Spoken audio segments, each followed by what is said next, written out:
रायगड, महाराष्ट्रासह देश विदेशातील ताज्या बातम्या पाहण्यासाठी मॅक्स इंडिया लाईव्ह चॅनलला सबस्क्राईब करा आणि बेल आयकॉन दाबायला विसरू नका.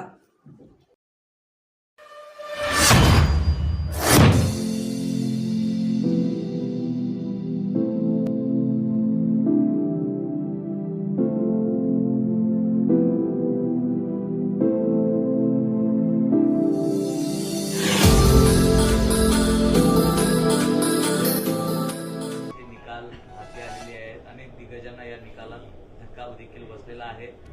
महाविकास आघाडीने कुठेतरी मारलेली आहे. महायुती नेमकी कुठे कमी पडली आहे, काय सांगा? काल लोकसभेचे जे निकाल लागलेत, खरं हा जनतेने दिलेला कौल आहे तो आम्हाला मान्यच आहे. परंतु आम्हाला इतरांवर टीका करण्यापेक्षा आमच्या काय चुका झाल्यात हे आम्हाला दुरुस्त करणं गरजेचं वाटतं. खऱ्या अर्थानं आमच्या युतीमधल्या जागा वाटपाच्या मध्ये जो केंद्रबिंदू होता तो होता सर्वे. त्या सर्वेच्या नावाखाली अनेक सीटा ज्या काही आता थोड्या बहुत बदलल्या गेल्या त्याच्यामुळे सुद्धा एक लॉस हा आम्हाला झालेला आहे, हे मी स्पष्टपणे मान्य करतो. यांनी एक सर्वे आणला, त्यांनी एक सर्वे आणला, तो सर्वे असा म्हणतो, तो सर्वे असा म्हणतो, आणि त्या सर्वेच्या याच्यामध्ये जो आम्हाला थोडासा ओव्हर कॉन्फिडन्स झाला होता ना, त्यामुळं आम्हाला बसलेला हा फटका आहे असं आम्ही मानतो. जागा वाटप झाल्यानंतर सुद्धा शेवटच्या क्षणाला जेव्हा उमेदवाराला कमी वेळ मिळतो त्यावेळेला त्या मतदारसंघापर्यंत पोहोचण्यापर्यंत अनेक काही राजकारण घडलेलं असतं आणि त्याच पद्धतीने तर राजकारण घडलेलं आहे. ही आमची बाजू आहे. परंतु स्पष्टपणे बोललं पाहिजे, कधीतरी या गोष्टीचा सुद्धा चर्चा याच्यावर झाली पाहिजे असं मत असल्यामुळं मी या गोष्टीवर बोललोय. राहिला निकालाचा प्रश्न, तर निकालाच्या प्रश्नामध्ये फक्त आम्ही जे काही सीटा लढवल्या होत्या, जवळपास 15 सीट लढवल्या तर 7 सीट जिंकल्यात. त्या मानाने आमचा स्ट्राईक रेट हा अत्यंत चांगला आहे, इतरांपेक्षा निश्चित चांगला आहे. उभाटा गटाच्या किंवा त्या आघाडीचा जी काही युती झाली होती त्या युतीचा खऱ्या अर्थानं बेनिफिट हा काँग्रेसला झालेला हे सर्वजण आपण पाहताय. ज्यांची एक जागा होती ती जागा ही तो आमदार असताना माणूस आमच्याकडे होता, नंतर तो काँग्रेसकडे गेला, त्यावेळेला खासदार ते वारले दुर्दैवानं. त्याच्यानंतर ती एकमेव जागा, त्याच्यानंतर आता काँग्रेसचे आलेल्या 13 जागा किंवा राष्ट्रवादी शरद पवारांच्या आलेल्या या 8-9 जागा, खऱ्या अर्थानं या युतीचा जो काही फायदा झाला असेल, या आघाडीचा जो काही फायदा झाला असेल, या 2 पक्षांना झालेला आहे. म्हणून इतर लोक काहीतरी आम्ही काही चमत्कार घडवला अशा आविर्भावात जे आहेत त्यांनी इतर जे झोपलेले होते, ज्यांचं अस्तित्व शून्य झालं होतं, त्या लोकांना जिवंत करण्यामध्ये त्यांनी त्यांची ताकद खर्ची लावलेली. तुम्ही जर पाहिलं तर काँग्रेस असेल की राष्ट्रवादी शरद पवारचे असतील, त्यांनी ज्या ठिकाणी उभाटाचे सदस्य होते त्या ठिकाणी मनापासून काम केलं नाही, हे त्या ठिकाणचे उमेदवार सुद्धा तुम्हाला सांगतील. आणि ज्वलंत उदाहरण जर पाहिजे असेल तर सांगलीचं उदाहरण आपल्या सर्वांना माहिती आहे. त्या ठिकाणी विश्वजित कदमांनी त्या स्टेजवर जे सांगितलं होतं, तुम्ही तिकडचे वाघ असाल पण इकडचे वाघ आम्ही आहोत आणि इथं आमचीच चालणार, या धर्तीवर त्यांनी अपक्ष उमेदवारांना केलेला सपोर्ट, राष्ट्रवादीने सुद्धा त्यांना केलेला सपोर्ट, ती सीट निवडून आली अपक्ष म्हणून. उभाट्या गटाने जे काही 22 जागा लढवल्या होत्या त्यापैकी जर असा जर विचार केला तर त्यांच्या आलेल्या 9 जागा, म्हणजे हे 13 सीट कशा पडल्या याचं खऱ्या अर्थानं चिंतन मनन करायला पाहिजे. परंतु त्या मनस्थितीत ते आता नाहीत. आता आदरणीय, वंदनीय, पूजनीय, हृदय सम्राट राहुल गांधीच्या दर्शनाला सर्वजण जातील, मोठा बुके राहतील हातात, बुके देतील, आणि आता ह्यांच्या ह्या दिल्ल्या वाऱ्या या सुरू होणार आहेत. जे इतरांना नाव ठेवत होते आता ते दिल्लीचे वारे करायला आता सज्ज झालेले आहेत. मग सरकार कुणाचं बनायचं, कसं बनायचं, ह्या सगळ्या मागण्या किंवा जे आपले विचार त्या ठिकाणी ते मांडतील. परंतु एक निश्चित आहे, जनतेने या लोकसभेच्या निवडणुकीमध्ये जो कौल दिलेला आहे तो नम्रपणे आम्ही मान्य करतोय. भविष्यामध्ये अशा चुका होणार नाही याची काळजी निश्चित आमच्या महायुती म्हणून आम्ही सर्वजण घटक पक्ष घेणार आहोत. निश्चित थोडा बहुत जो काही सेटबॅक आम्हाला वाटतोय तो या विधानसभेला आम्ही भरून काढणार आहोत. दुसरीकडे आपण पाहिलं तर काही मार्जिन मतांनीच मुंबईत विजय झालेले वायकर आहेत त्यांच्या एकूणच निवडणुकीच्या पद्धतीवरती आता ठाकरेंनी आक्षेप घेतलेला आहे. याबाबत राष्ट्रपतींना पत्र देखील ते देणार आहेत. त्याकडे कसं निवडणुकीमध्ये आक्षेप घेणं किंवा त्याच्यावर चुकीचा झाला निर्णय याच्यावर आक्षेप घ्यायला कुणालाही थांबवलेलं जात नाही, ते घेता येतात. आता तुम्ही जर पाहाल वर्षा गायकवाड ह्या शेवटच्या फेरीमध्ये जे निवडून आल्यात त्याच्यावरही आक्षेप घेता आला असता.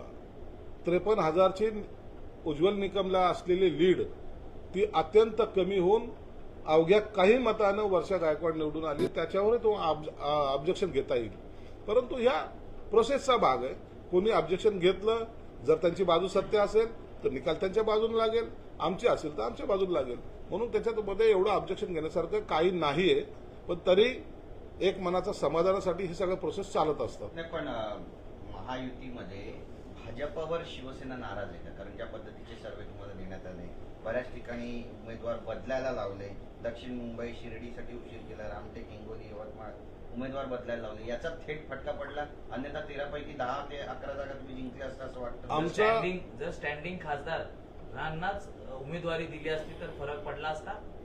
आता जर तरच्या ह्या गोष्टी आहेत, परंतु मी स्पष्टपणे सांगितलं आहे की आम्ही थोडासा जो काही ओव्हर कॉन्फिडन्स दाखवला त्यामुळे हा सगळा फटका बसलेला आहे. सर्वे हा सगळ्यात डेंजर भाग आमच्या या सगळ्या याच्यामध्ये राहिलेला आहे. सॅम्पल सर्वे घेऊन त्यांची मतं नोंदवणं आणि त्यांच्यावर आपण अवलंबून कितपत राहणं यापासून आम्ही घेतलेला हा धडा आहे. म्हणून आता भविष्यामध्ये अशा चुका माहितीतल्या कोणत्याच घटकाकडून होणार नाही याची आम्ही काळजी घेऊ. भाजपच्या वरिष्ठ नेतृत्व याबद्दल दखल घेईल असं वाटतं तुम्हाला? निश्चित सगळेजण दखल घेतील, कारण की हा जो पराभव जो आहे तो प्रत्येक पक्षांना लागू. दखल घेईल असं वाटतं तुम्हाला? निश्चित सगळेजण दखल घेतील, कारण की हा जो पराभव जो आहे तो प्रत्येक पक्षांना लागू असतो. म्हणून भाजपचे मला वाटतं आजच त्याबद्दलची बैठक त्यांनी आयोजित केलेली आहे. आमची बैठक लवकरच उद्या होईल.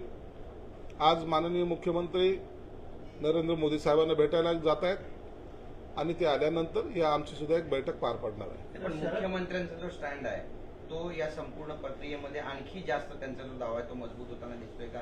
कारण आपण पाहतोय भाजपला केवळ 9 जागा मिळाल्या, तुम्हाला 7 जागा मिळाल्या, स्ट्राईक रेट चांगला असंही म्हणतात. त्यामुळे नेतृत्व मुख्यमंत्रीच करतील महाराष्ट्राचा असा दावा आहे तुमचा? मुख्यमंत्री अत्यंत मजबूतीने उभे आहेत. तुम्ही जर पाहिल्या ज्या लोकसभेच्या ज्या जागा आहेत, निवडून येणाऱ्या जागा बघा. नरेंद्र म्हस्के किती मतांनी आलेत निवडून? जवळपास 2 लाखाच्या फरकानं. श्रीकांत शिंदे कितीने आलेत? जवळपास 2 लाखाच्या आसपास. आता तुम्ही म्हणाले ठाण्याची जागाबद्दलच का बोलता, तर आमची संभाजीनगरची जागा घ्या. 1,35,000 मतांनी निवडून आलेले. म्हणजे निवडून येण्यामध्ये 5,000 10,000 हा फरक नाही राहिलेला. हा अनेक मोठ्या फरकाने आम्ही निवडून आलेलो आहे. याचा अर्थ असा होतो की जनतेमध्ये आपण जे काही कामं केलेली आहेत ती तिथपर्यंत पोहोचलीत आणि त्याचाच परिणाम म्हणून काही लोकांनी हे ऍक्सेप्ट केलेलं आहे. विशेषतः संभाजीनगर बाबत आपण बोलूया. त्या ठिकाणी शिवसेना उद्धव बाळासाहेब ठाकरे यांचा अखंड पक्ष असताना त्या ठिकाणी तो 1 नंबरवर असायचा. जवळपास 2 टाइम तिकडे खासदार झाले होते. मात्र आता कुठेतरी मराठी माणसांचा विश्वास हा शिंदेकडे सरकलेला आहे का? मुंबईत जर पाहिलं तर 5 ही ज्या जागा किंवा 4 ही ज्या जागा उद्धव ठाकरेंना गेलेल्या आहेत त्यामध्ये देखील फार कमी फरक हा पाहायला मिळतो आहे. मराठी मतं ही आपसूक शिंदेकडे आता वळली आहेत का? संभाजीनगरच्या जागेबद्दल बोलायचं झालं तर ती जागा 4 वेळेला खासदार राहिलेली जागा आहे. 4 वेळेला चंद्रकांत खैरे त्या ठिकाणी खासदार होते. असं असताना ती जागा जेव्हा आमच्या काळात त्याच्या मागचे कारण अशी आहेत की शिवसेना प्रमुखांनी त्या भागामध्ये रुजवलेले त्यांचे विचार आणि त्या विचाराला अनुसरून आम्ही सर्व कार्यकर्त्यांनी केलेली कामं. आजही आम्ही कालही बोललो, संभाजीनगरची जागा जी निवडून आली, जी शिवसेना प्रमुखाचं आवडतं जिल्हा ज्याला म्हणलं जायचं तो संभाजीनगर होता. आणि गेल्या वेळेला एका चुकीमुळं दुसरा झेंडा तिथं फडकला आम्ही तो झेंडा उतरून शिवसेना प्रमुखाला अपेक्षित असलेला भगवा झेंडा त्या ठिकाणी फडकवला आणि त्याला सर्व जनतेने भरभरून साथ दिली. याचाच अर्थ असा होतो की हिंदुत्वाचा जो बेस आहे तो घेऊन आम्ही वाटचाल करतोय आणि त्या वाटचालीला त्यांनी जनतेने दिलेली ती साथ आहे. मुंबईमध्ये जर तुम्ही पाहाल तर मुंबईमध्ये अनेक छोट्या फरकानं वर्षा गायकवाड किती मतांनी निवडून आले किंवा विनायक राऊत किती मतांनी निवडून आले हे जर असं पाहिलं, ह्या अत्यंत तुटपुंज्या फरकाने काही सीटा निवडून आलेल्या. अरविंद सावंत, विनायक राऊत का अरविंद सावंत ते दोन्ही जोडी एकच दिसते. म्हणून ते आले तर अनेक कमी मताने निवडून आलेले आणि म्हणून लोकांचा कल आमच्याकडे. परंतु गणित या निवडणुकीमध्ये जे यांनी करायचा प्रयत्न केला, दलित मुस्लिमाची मतं घेण्याचा जो काही प्रयत्न केला, राज्यघटना बदलतायत हा जो बागुलबुवा त्यांच्या समोर जे आणला त्याला काही लोक जे बळी पडले, त्यामुळं यांच्या विजयाकडे जास्त मार्ग याचा सुकर झाला होता. परंतु ठीक आहे, काही काळ हे चालतं, परंतु भविष्यामध्ये पुन्हा यांना रिव्हर्स हे जावंच लागेल. सर, संजय राऊतांनी भविष्यवाणी केली. ते म्हणतात चंद्रबाबू नायडू हे एनडीए सोबत जाणार नाही.